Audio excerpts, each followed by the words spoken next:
Welcome back to Free Founders, where we share actionable lessons from the world's best solopreneurs and small business owners. This is for aspiring entrepreneurs who want proven strategies to go from zero to first sale and onwards to scale and enjoy the freedom that comes along with it.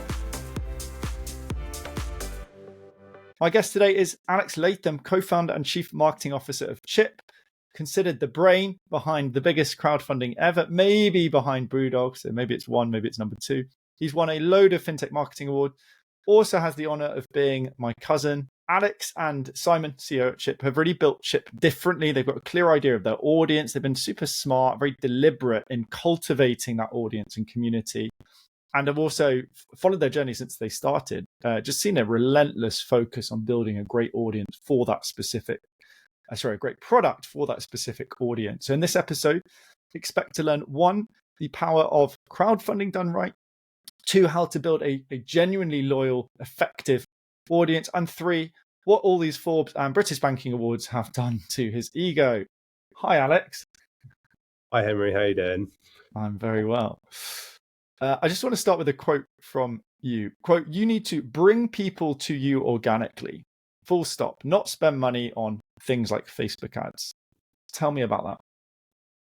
So I think, we've been kind of growing Chip for 6-7 years. And I think in that time we've tested so many different marketing channels, and we operate about like kind of 60 different marketing channels at any one time.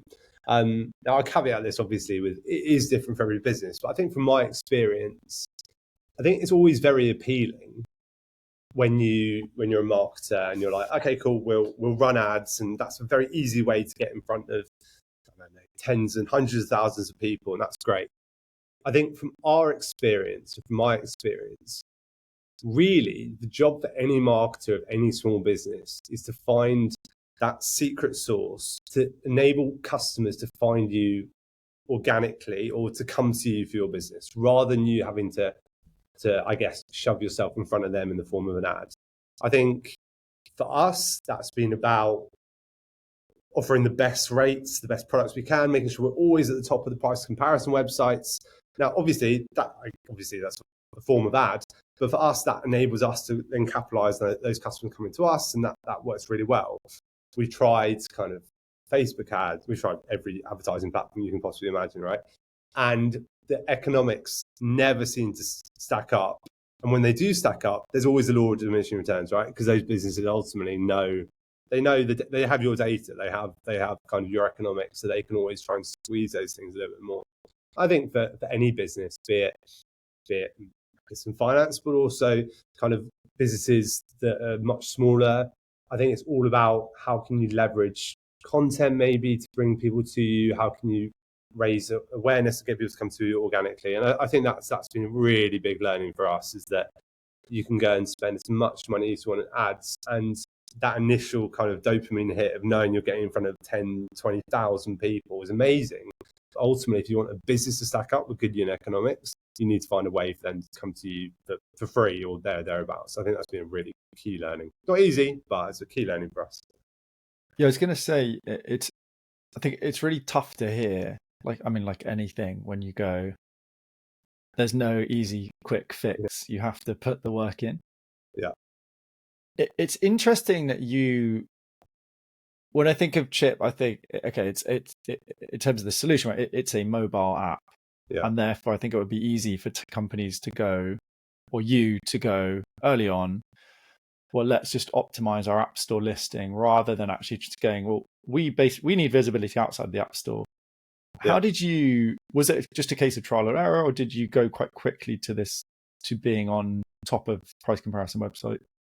It was definitely trial and error, right? And we've tried and errored many times. And like to your point on ASO, like App Store Optimization, we've tried that as well. And obviously it is different for every business.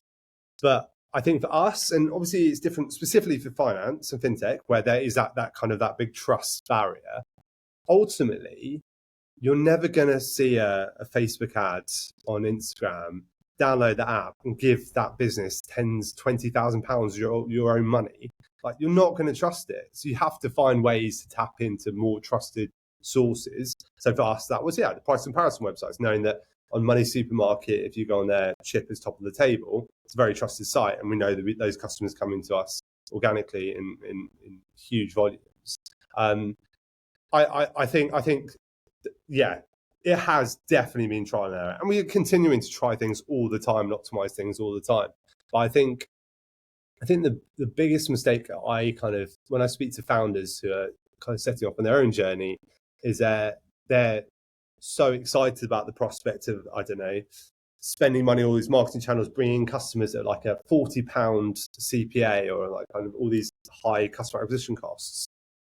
If you then dig into the economics, those businesses, it just doesn't scale. It doesn't stack up. And I think for lots of businesses, it's about the kind of the mission I would give any CMO in their first year is find a way, and it's hard, right? Obviously, it's not easy, but find a way to get customers to come to you for free or there or thereabouts. So maybe £4, £5, £6 CPA, not a 40, 50 quid CPA, because the amount of money you need to scale that business is ridiculous. And I think that's a very key learning for me. And I would definitely recommend any young CMO who's looking to get started, unless you have huge amounts of funding, maybe, and that's a different story. But the job is, how can you build a product where people want to come to you because of the service you're offering, not having to shove your products in someone's face and hope they take it. I think also, even when somebody throws funding at you, I can't imagine that long term that is good for the business. That just ignoring that hard work early on to find a channel that really works. Definitely, and I think also, like, you touched on it at the beginning, but like our funding story has been very different from a lot of businesses. I know loads of founders and loads of CMOs who kind of get in VC funding, and the VCs might give them 5 million quid. The VCs are really pushing them to get customers and pushing them very quickly to get customers. And I fully appreciate the pressure that young founders might be under with a VC kind of breathing down their neck. They're going to want to go for what they think is the easiest route to those customers, which might be, I'll just deploy it on Facebook ads or just deploy it on different channels that we know will get in front of people.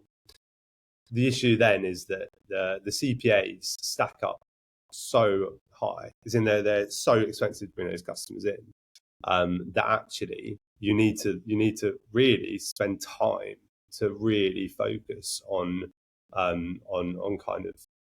building out those organic channels and understanding your products and what that's going to bring organic customers to you.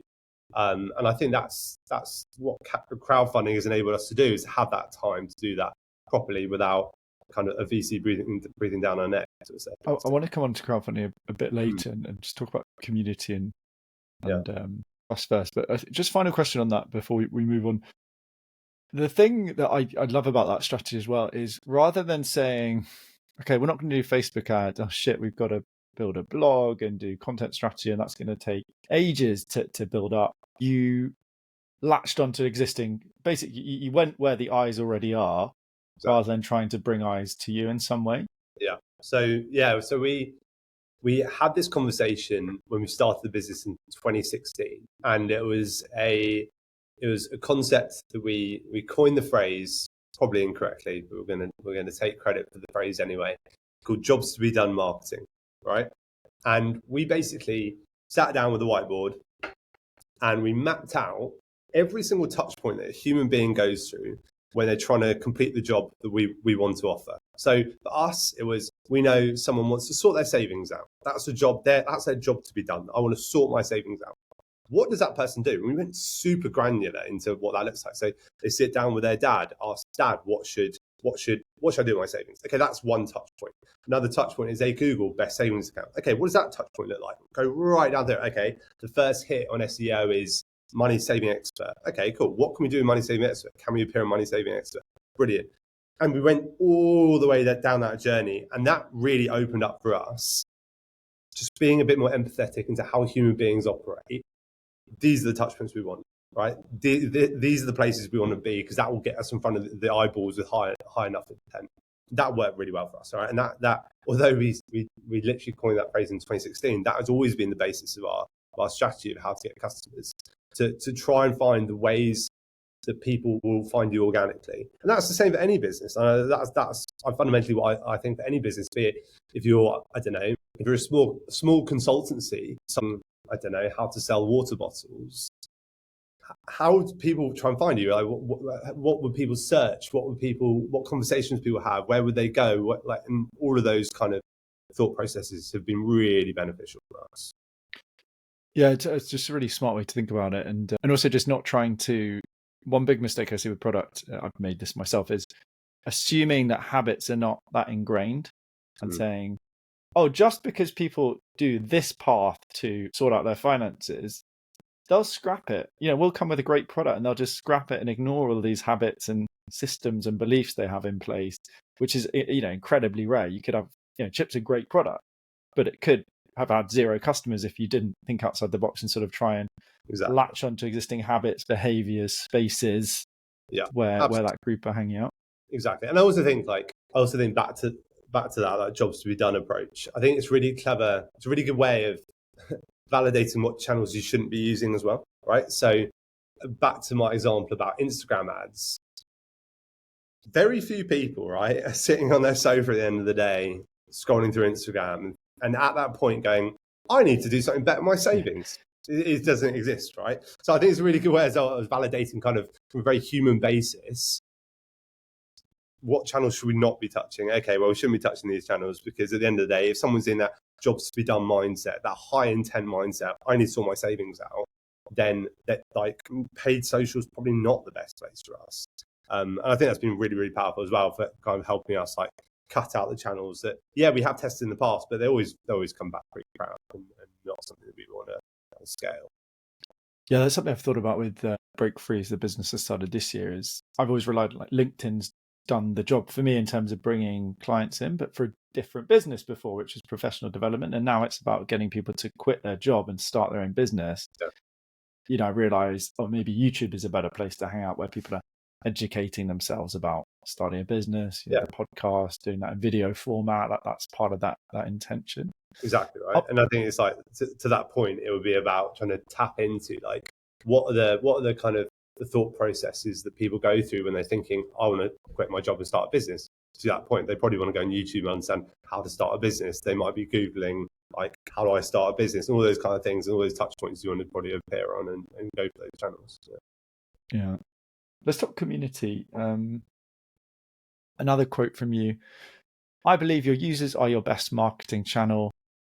Not particularly controversial, I think, nowadays. Right? Let's be product led. Let's get our users to grow our business. What does that actually mean in practice, though? Yeah, so it's always obviously been a core focus of us, right? To make sure that our user experience does the talk is our best marketing channel. And to your point, that's not controversial, right? Being customer centric is not a controversial opinion.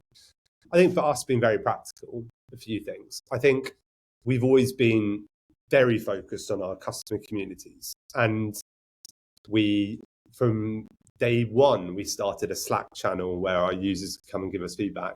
We have Facebook groups called the Chip Champions and Chip VIPs, of people who can come in and give us feedback. We've got a WhatsApp group as well, which is often a bit of a bear pit, where people can come and give us a bit of feedback and give us these thoughts. I think obviously it's amazing for customer feedback. Like our product team could put a few design options in that channel, and within literally an hour, they might have 100 bits of feedback on these designs, which is really powerful from a product perspective. I think from a marketing perspective, it's great because when we launch new features, we get that in the channel before we tell anyone else about it. And then we always know that that's going to give us that initial spike in terms of take up, which is always obviously great. But then beyond that, I think user referrals for us have been so powerful and so important. And I think being very, very practical about it, I think if you can unlock user referrals, I think it's hugely powerful. And I think the big wins in fintech, the companies like Monzo and Revolut have nailed that organic kind of traffic bit that I was talking about at the beginning, but also they've leveraged community, specifically Monzo, to really enhance their referral program. And I think that's how you then take things off, right? So I think like, how can you build out organic channels, but then also how can you build out amazing user referral mechanisms? And when I mean user referral mechanisms, I don't just mean kind of like refer a mate, get £10. I think it's about making them feel like they are actually a part of the user community, a part of the decision making in the business, decision making the product too, so that when they do tell their friends about it, they're advocating for it from an emotional standpoint, not just sign up and get a free tenner to this app.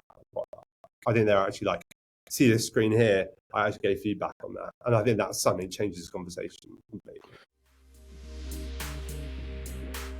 If you're enjoying this episode and want to get each shiny new episode straight to whatever platform you use to listen to your podcast, please subscribe using the subscribe button below.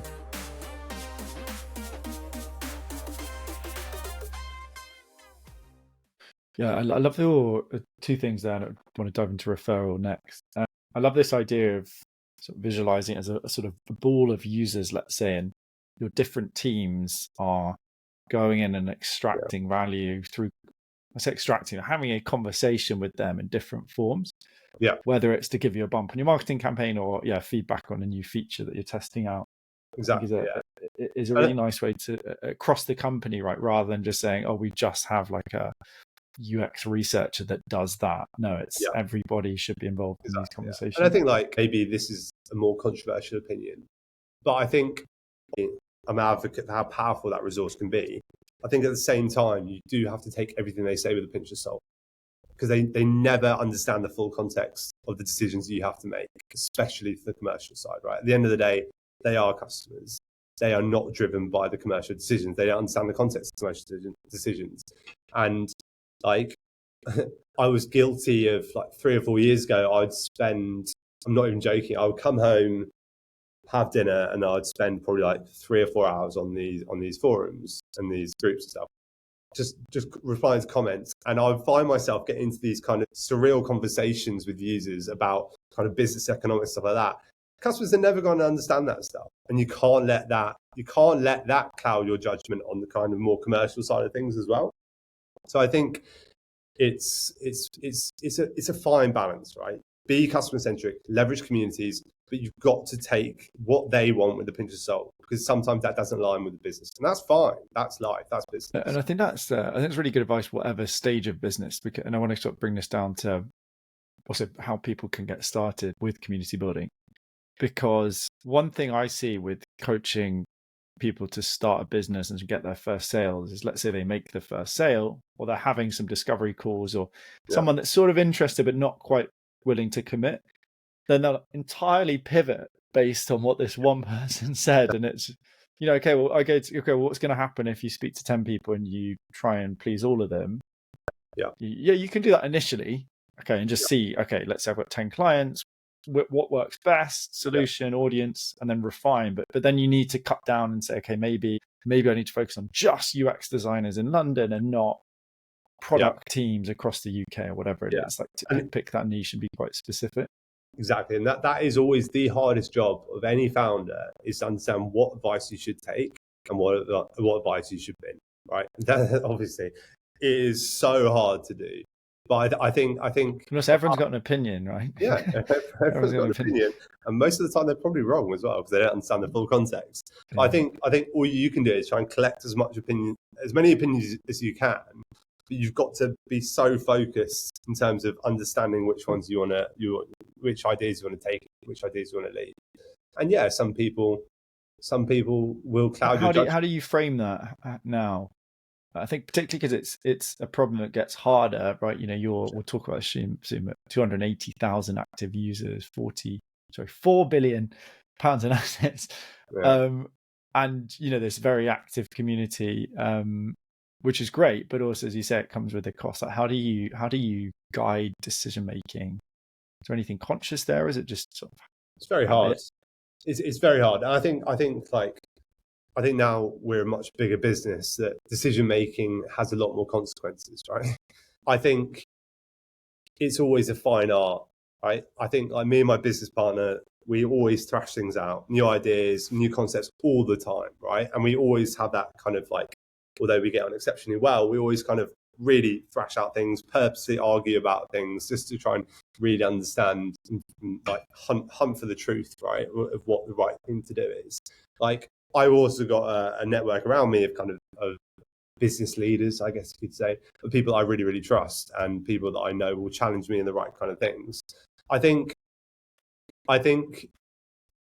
a lot of times the devil's in the detailed decisions you make. So like we always model things out to the nth degree when we're trying to make a decision to really understand the business impacts.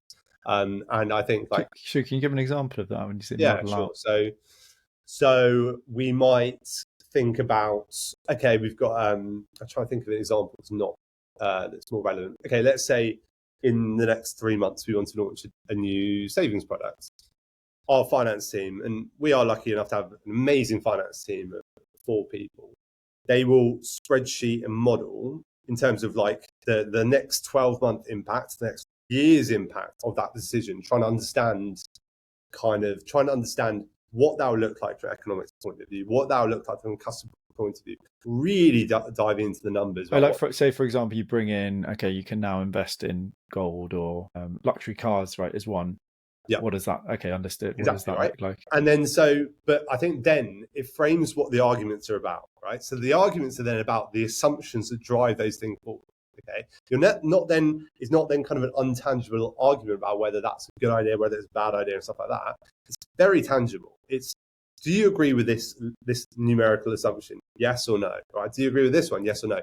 And then you can really start to play around with the impact of those, and then it kind of frames the discussion and it makes decision making a lot easier. Like I suppose also you're in a lucky position where investment, that there is a objective historical record that stocks go up on average, S&P 10% a year. If it's luxury cars, I don't know what it is, X number, and every 10 years there'll be 2 years of recession and things like that, which obviously you can't predict the future, but at least it gives you decent historical data to base that discussion off, rather than being like, I think this because I've just come up with some random numbers versus you think this because you've come up with random numbers. Yeah. Although I think it's more about trying to predict human behavior, right? And that's like, it's in from the financial perspective, and the financial returns, whatever, like they are what they are. Everyone, to your point, every customer knows the data, every customer knows it.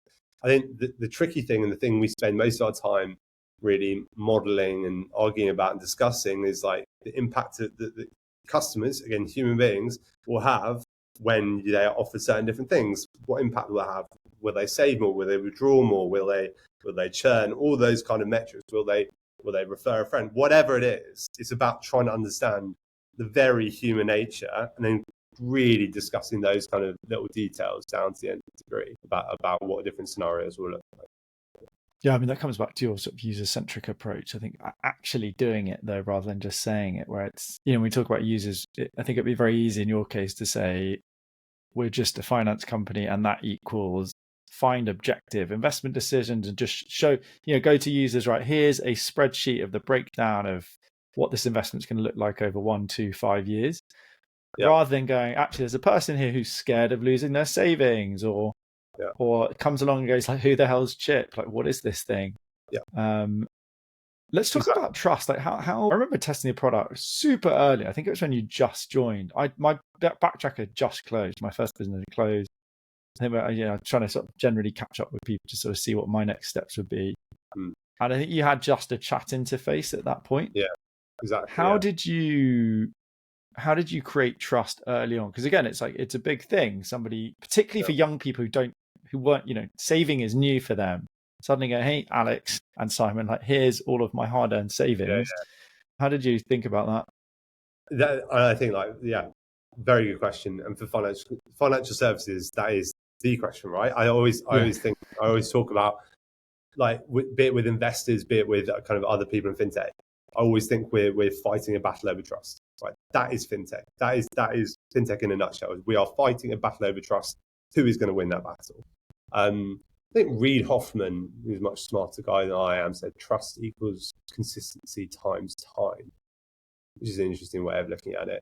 But I think there are a few different strategies and techniques that you can definitely use. I think human beings create a trusted relationship. By no computer, maybe this is a hot take, controversial opinion, I don't think any computer really is going to emulate the trust that another human being can have with a human being they have a relationship with. like fundamentally, I just don't think that's possible. And I think like in terms of, again, fintech and wealth management, although all these fintechs are doing fantastic, amazing things and the software is really great and all that cool stuff, fundamentally, they're not even like touching the surface of the big incumbents who have trusted relationships with their wealth managers and they're taking them to Arsenal at the weekend in their box. It doesn't get near the surface amount of market share that those guys have. Because ultimately, how are you going to build that trusted relationship? For us, for Chip, it's been about a few things. I think we've always led on, like, we're a wealth management business, but we lead with cash savings, right? Now, obviously in the UK, I'm sure you've got a lot of international listeners. FSCS protection is a government-backed insurance that all deposit institutions and banks basically have. Customer deposits are guaranteed up to £85,000. So if you put your money in any bank in the UK, you get the first £85,000 is guaranteed by the government. So if that bank folds, you get £85,000 back. Now, we didn't have that for the first 2 years, right? And we were on board these few users. And obviously the feedback was, I want FSCS protection. That was always the big kind of community feedback. We want FSCS protection. That is what we prioritized, right? We literally took us 2 years. We prioritized building that protection because we knew that's. Oh, so it took 2 years to get that. Really took a long time. I think then beyond that and where we are today, I think that, again, there are a few tactics. We do a lot of CRM marketing and automated email marketing and push notifications, stuff like that. And our kind of mission and vision for that side of the business is that we're trying to create communications so well automated that it feels like you have a personal relationship. It's just little things like making sure that when a customer hits a balance milestone, they get an email instantly from a member of Team Chip, just congratulating them, letting them know, good job. Now, obviously, that's completely automated, but I think those kind of techniques are there to really build out a bit more of a kind of a personal relationship. Although it's obviously software behind it, it's building out that personal relationship. We do a lot of video content with people in the business, to try and, again, build that personal persona. We do a lot of, obviously, social content, again, with people from the business, building out the people of Chip and building out the stories of people behind us. We're a very mission-led startup as well. So we're talking about our mission and what we're trying to achieve. Again, that is building that personal relationship. So I think there are a few different techniques we have, but I think it's really hard. I think ultimately for fintech and for finance, it's the battleground we're all fighting on. I think for Chip, we're trying to be a little bit more, trying to have a bit more personality. And I think we're early on that journey, if I'm honest. Like, there's so much more we want to do. But for us, it's about trying to build that personal relationship with our customers so they know that Chip is not just a bit of software. It's got a lot of people behind it with good hearts and good minds who are there and very passionate to build our customers well. And I think that's important for us. Yeah, it's a really interesting point because, when I think of personal finance, I think I'm looking for the best rate. I want to maximize my investment return. But you can objectively track the importance of trust because, if you're paying a wealth manager, I don't know, X% per year, and it's way more than you would just having an automated fund, but you still go with that wealth manager, then financially, it's not a financial decision. It's a trust plus finance. Exactly. Decision. And I think the world is obviously moving, right? It's slowly moving. Like, historically, all done about trust. Like, the financial decisions people made were about trust. Like, I'm sure amount of people local listening. Bank manager. Exactly. Local bank manager. You went when you were 11 years old, you went with your mum or dad to open your bank account because they were the mum and dad, the parents' bank account. And then they stuck with the bank account for 20 years.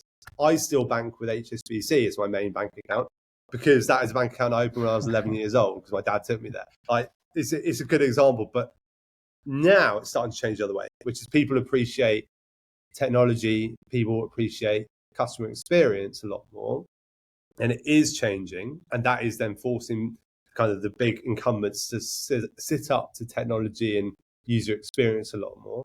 But I don't think any finance business in the world has really nailed good financial content. I fundamentally do not believe it.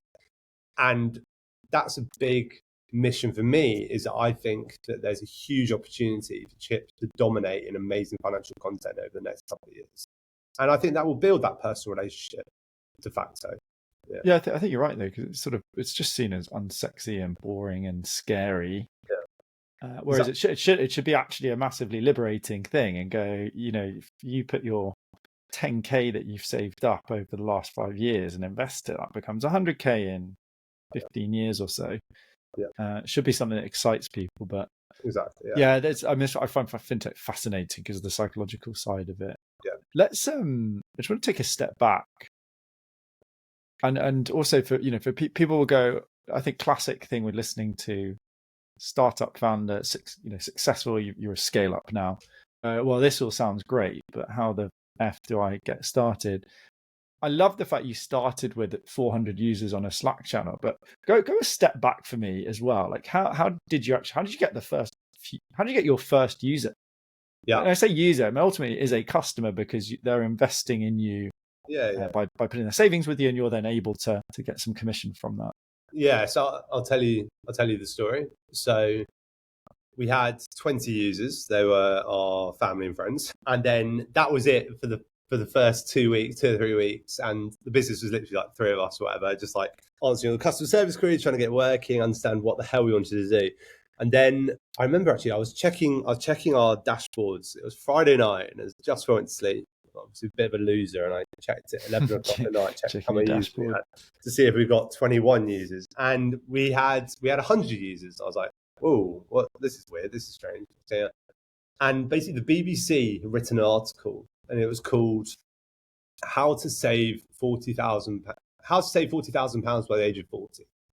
And there was a one-line mention in there about Chip, a new app that's helping people save.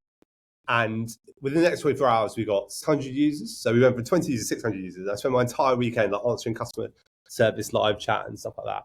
I think we actually had a bug at the time, which meant our customer service tool was switching up the first names of different customers.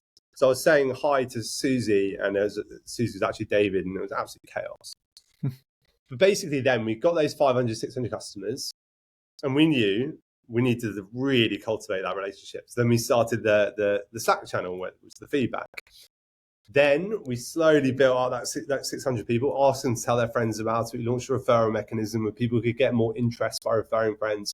That got us up to 1,500 users.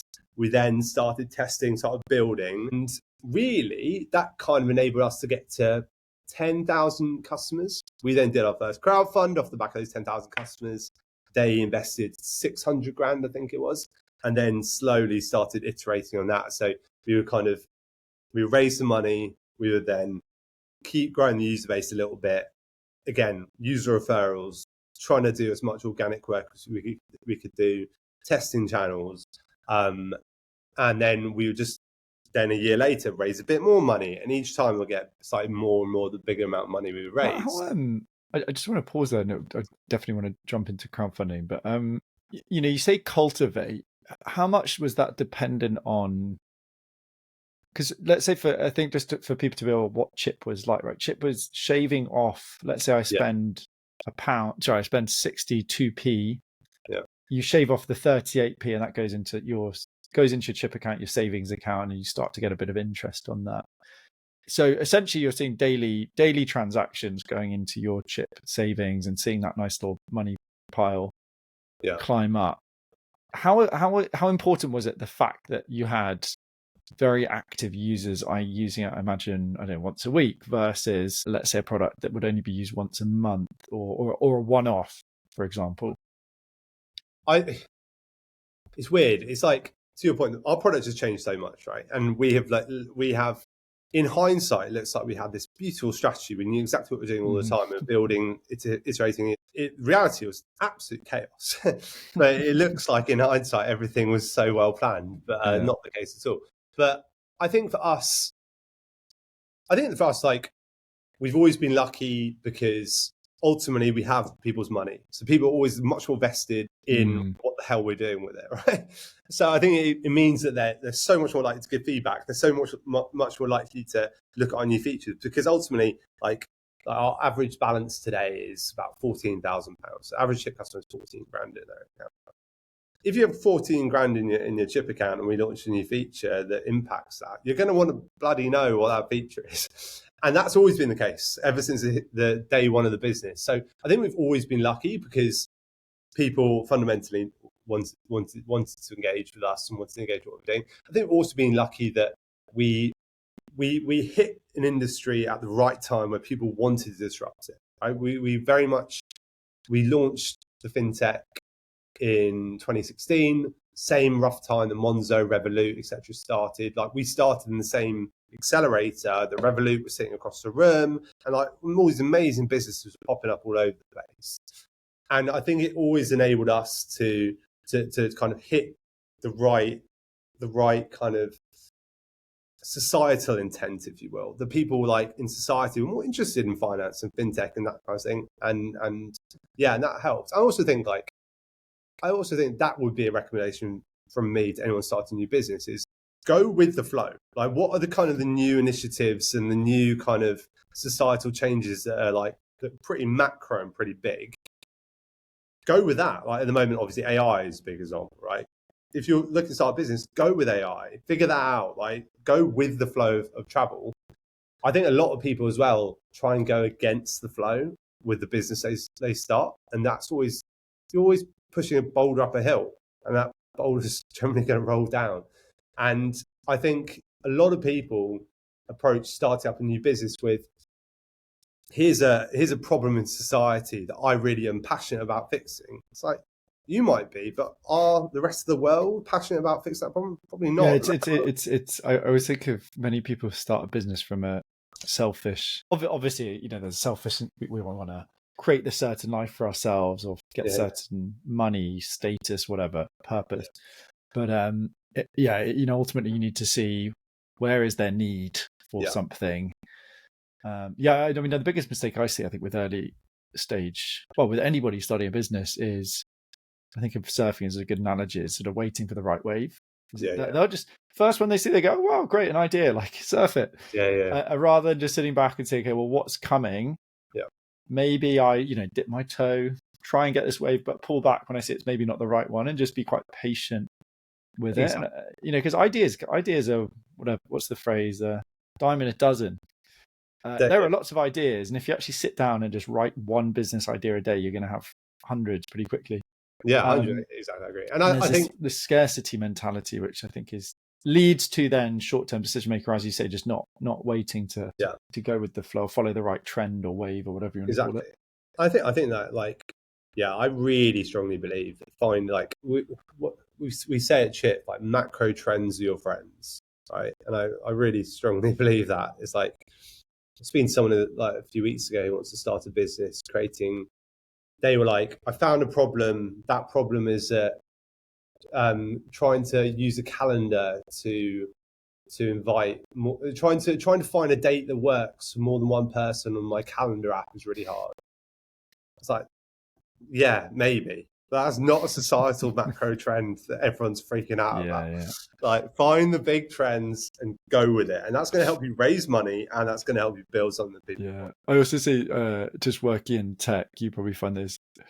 Everyone is just looking at their own niche problems. It's like there are some big fish to fry outside of that. So one of the things I love living in Brazil is you just go, there are like 1,000 huge problems, right? Like malnutrition, crime, corruption. Exactly. Let's look at those as some of the unsexy ideas. Like, one of my clients was looking at funeral services as a niche to go into, and it's like, great, because most people in tech are not looking at that. I think that point about going against the trend is, I agree and I disagree. I think generally, yes, you follow a trend. It's like, okay, so AI, new technological shift, like how might we leverage that? But you don't just go, I'm starting an AI business, because like, what the hell does that mean? You go, okay, accounting is really inefficient. How might we make that more efficient with our automation tool?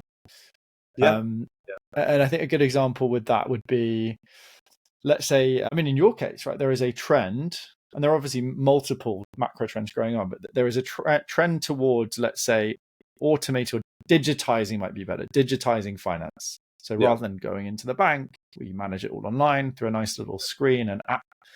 And actually what Chip have done have gone, no, we are going to go against that somewhat.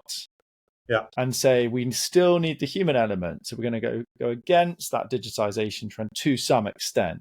But whilst obviously also being a digital first company.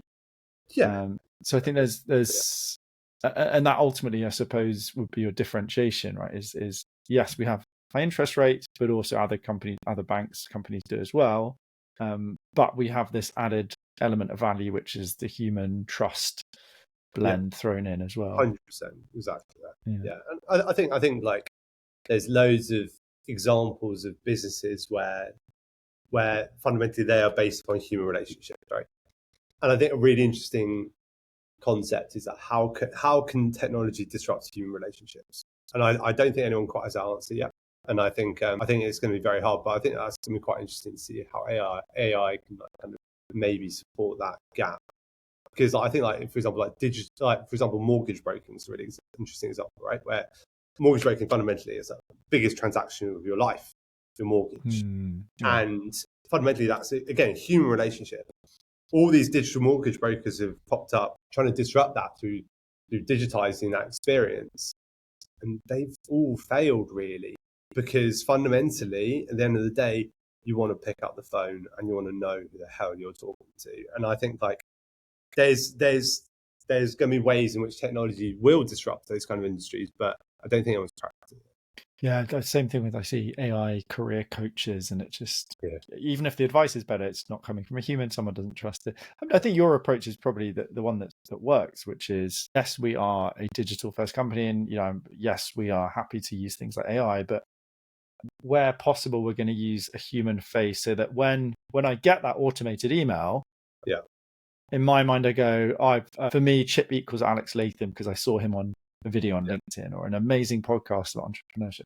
Or it's, I saw this really nice video on Instagram where Chip gave away a prize, and whoever I can't remember that lady that does the video, she's the face of Chip to me. So I think it's this sort of just creating this sort of broad human brand that is going to be seen, sliced in all these different ways and different for different people, but ultimately a human first brand. And I think that's, to your point, that's what I'm interested in at the moment. That's kind of my nut to crack at the moment is again, for wealth management, that we've been trying to break down the experience of what would the most amazing traditional wealth management experience look like. I'm pointing behind me because the City of London is behind me. But someone might go to Goldman Sachs, they walk in, they've got a beautiful reception, they're greeted by name by someone, they shake their hand, they're looking very crisp in a suit, they then take them out for lunch, like all of those human touch points which equal an amazing wealth management experience. I'm trying to look at that from a software perspective, which is how can software replicate that experience? Well, when you sign up to Chip for the first time, I want to get a letter, fucking email, I want to get a letter from the founder who's written out, "Dear Mr. Latham," really impressive spiel about how we're going to help him as a person, trying to merge in as many different data points about him, trying to make it really relevant to him, so that it feels like that experience, although it's software running it, is actually a very human experience. And that's what I'm trying to kind of figure out at the moment. We do a huge amount on data and data mining to better understand our user personas, so that when someone signs up to Chip, they fall into a bucket of persona, and then we tailor all the communications based on that persona bucket rather than just a generic communication. Again, trying to make that feel more personal, feel more trusted. Yeah, I love that. I think just final sort of point to explore on community building before we move on. If this all sounds well and good, but if I am day one going, okay, let's say I've just got my first few paying customers. Yeah. You could, make up an example business if you want. I can give you one. How do you talked about some of the principles, right? So obviously talk to them to get feedback. Yeah. You talked about ideally having their interests closely aligned with yours. Yeah. How would you, let's say, go from 3 customers to 100? How would you try and cultivate that? You mentioned referrals, one thing. Yeah, I think if I was to start out from scratch and I have no money, right, which I think is probably a good starting point for most people. I think, again, if I had 3 customers, I want not just like send them an email for some feedback. You want to get on the bloody phone with these people, understand everything they're trying to do, understand what it will take them for them to tell their friends about it. What about the experience? Like really understanding that, right? That might get you to 6 people if you're lucky. Again, really trying to grind that out. I think content marketing is really valuable. It's again a hard nut to crack, but if you can do it in the right way, creating content which is very relevant for your audience in the right place for your audience is vital. And obviously, it sounds obvious, but I think a lot of people do that badly. I think focus on the content they want to hear, not the content you want to make, right? And put it in the right place for that audience. And then I think what has worked well for us, and this is going to be harder for a lot of businesses I appreciate, is press and PR, right? Press and PR ultimately is a great way of getting in front of enough people and trying to get those cogs turning in terms of trying to get some initial customers off the ground. Obviously, it's much easier for a B2C brand who's doing something quite interesting in an industry that's really taking off. And it was easier for us. But that definitely, I think our early few thousand, we probably, in the first 2 years, I reckon we probably got like 5,000, 10,000 customers just through press and PR alone, which is really helpful. And we did not have some shit hot, amazing PR agency. That was about founders, LinkedIn messaging, journalists, trying to get lunches sorted, taking them out for lunch, being relentless. And that's kind of worked out for us. So I think, yeah, interesting question. I think in terms of I think to round that off, in terms of cultivating those 3 customers, you need to do everything to make sure that they feel like you're their best friends. And you need to be direct with them, ask what it's going to take you to tell more people about it. Secondly, you need to you need to really work on content marketing and understand what great content you can put out there. It's going to add a lot of value. Test, understand what works, what doesn't work, get it in the right place. Don't just put it on Instagram because you think Instagram's the right place. Think about that carefully. Is it YouTube? Is it LinkedIn? Build out those audiences. And then the last bit, I think, for B2C brands is press. What PR can you use to get off the ground? I think it's really good advice. And it's something I'm thinking about at the moment. 10 people coming through a beta program, and I'm on WhatsApp with them, WhatsApp audios, got a WhatsApp group, just to be really close to them. But I think also, actually, I need to just reach out and say, like, what do you need next? So, we've got through stage 1. You started the business, you've got a few customers now. Like, what do you need next, and how can I help you? Just have an ongoing conversation about it. Yeah, I think a really interesting technique that I saw from a law firm actually a couple of weeks ago, which I'm seeing a lot more people do now, which is clearly working, is that they host dinners, right? So they might host dinners for kind of 10 people somewhere in London, fine. But they pay for a journalist relevant to that industry to be the kind of the figurehead of the dinner. And that's a really clever way of getting the right people to want to come to that dinner. Because, for example, I get a few LinkedIn messages every now and again from people going, "Alex, when it comes to dinner," I'm like, no, Alex, you won 1 million awards in fintech. Show you off at our event. Maybe. But then about 2 weeks ago, I got a LinkedIn message from a journalist who I really know and respect. And he was like, I'm co-hosting this dinner with this law firm. Do you want to come? And I'm like, yeah, definitely, because I want to schmooze the journalist. And I think that's a really clever way for the law firm to use that as a marketing channel and a BD channel. Clever. I've heard about dinners as a thing. One of my guys sort of experimented on some business ideas with has used that quite effectively, like inviting 10 people sponsored by a company. And also I suppose for the journalists, you're just giving them a ready-made story, because you go, here's the thread, whatever savings and interest rates, and then here's 10 people to speak to, so you can have some nice quotes in your article. Yeah, exactly. And also, nice. I think the journalist is getting paid as well. Right, it's a win-win. Interesting. I'll think about that. I want to touch upon crowdfunding. I think there's probably a whole nother conversation to have around this. But just to, it's a big achievement. You and Simon founded Chip back in 2016. You've raised £40 million through crowdfunding.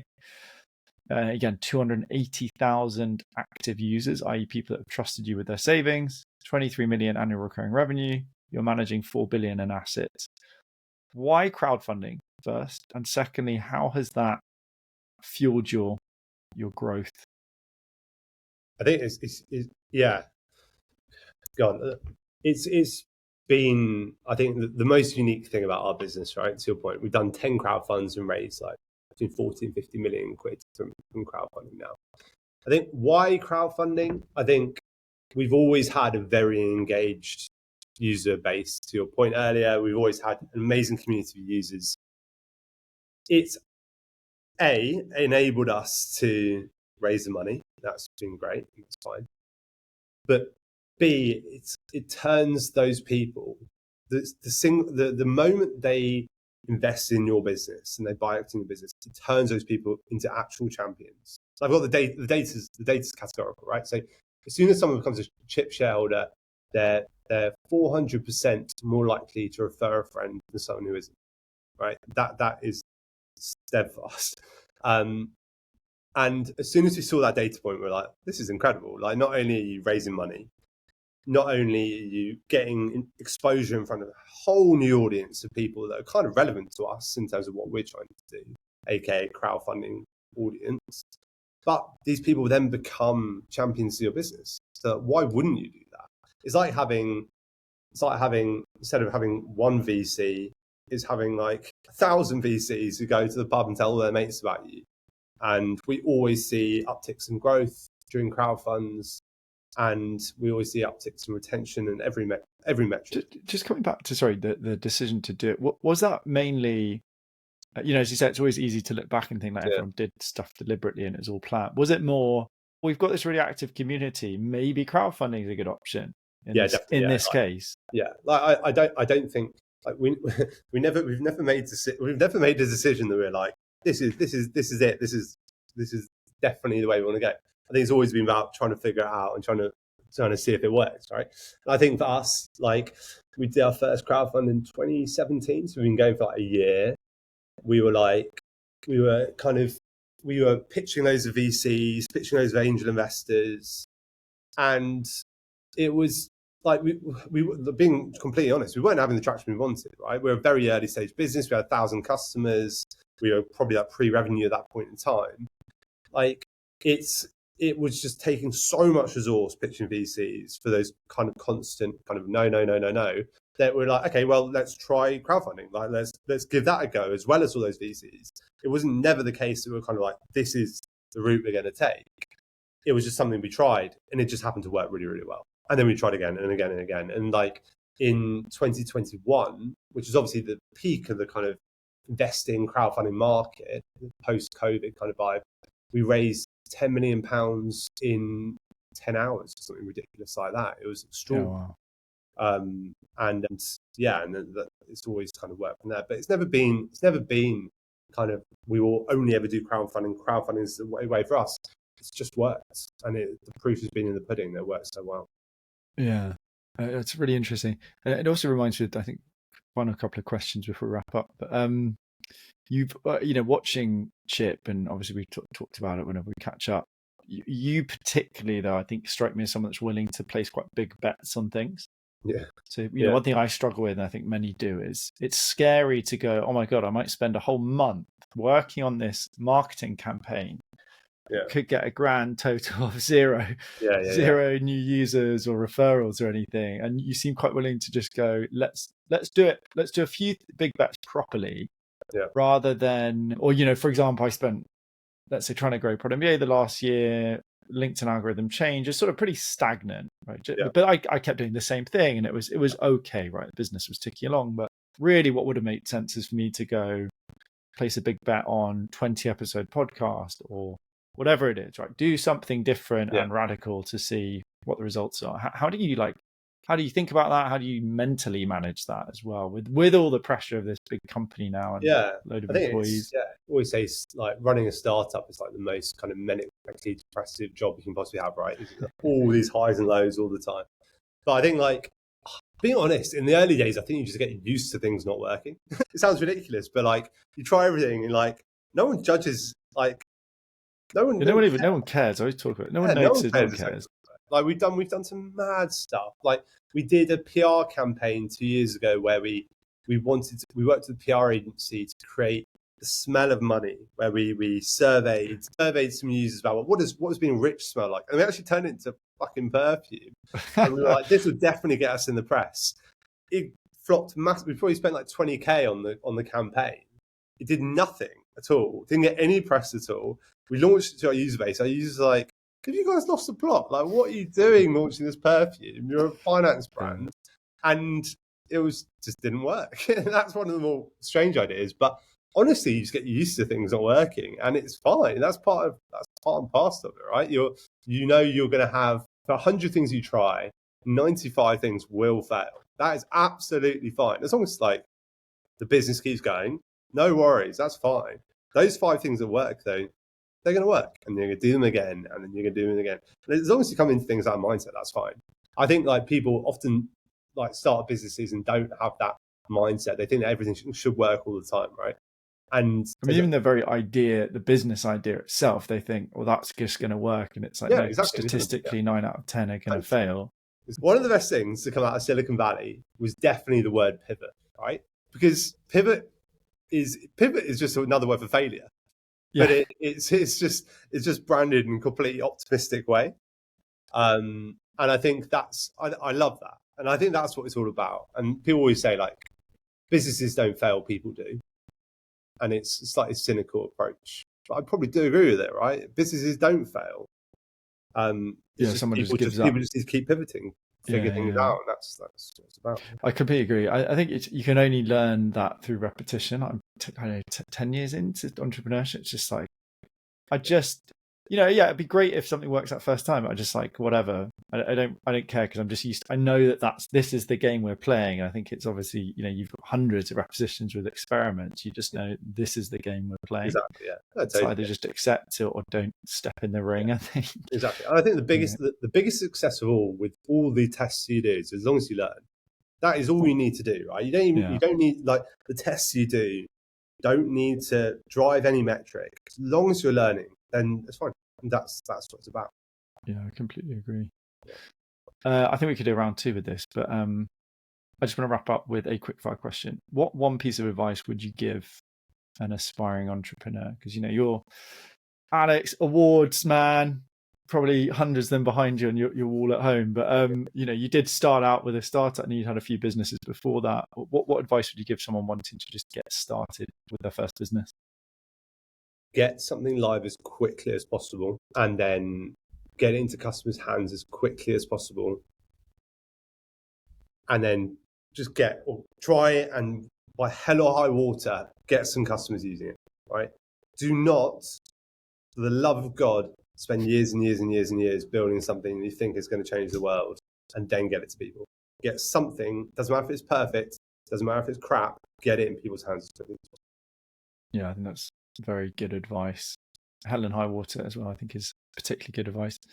Awesome. Well, super interesting conversation. We talked about this stuff before, but good to like go in depth and like really hear the full story and war stories. Any calls to action? I will link to Chip if anyone wants great savings rate and personal finance. Yeah, definitely. Download Chip. We've got the best savings rates, got investment funds, got some of the biggest fund managers in the world. Will help you build your wealth. We'll try and do it in a personal way. It's much better than Goldman Sachs. If you want to follow me on LinkedIn, and that's usually where I'm most vocal. Awesome. I will link through. And also, congrats, Alex, on upcoming fatherhood as well. Thank you, mate. End of the year. Awesome. Well, look, thanks so much for joining. Thank you for listening to another episode of Brief Founders. If you enjoyed this episode and want to get each shiny new episode straight to whatever platform you use to listen to your podcast, please subscribe using the subscribe button below. If you're feeling generous, why not share with a friend?